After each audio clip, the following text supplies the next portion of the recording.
একটা জিনিস লক্ষ্য করে দেখবে, খাবারের আসল স্বাদটা কিন্তু নুন, ঝাল, মিষ্টি এর মধ্যে থাকে না।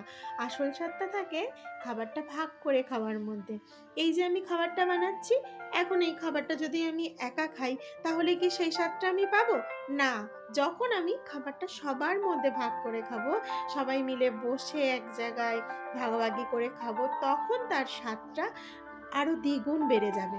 ভালোবাসাটাও না ঠিক এমনই জিনিস। তুমি যতটা ভালোবাসা দেবে, ততটা ভালোবাসাই তুমি পাবে।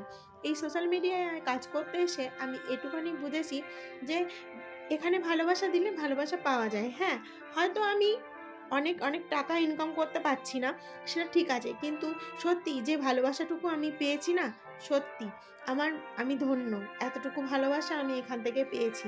অনেক ভালোবাসা আর শুভকামনা আমার সব বন্ধুদের জন্য রইলো। সবাই আমার পাশে থেকো, আমিও তোমাদের পাশে থাকবো। এভাবেই আমরা অনেক দূর এগিয়ে যেতে চাই। দেখো, খাবারটাও কিন্তু আমার রেডি হয়ে গেল। টাটা! আবার দেখা হবে পরে।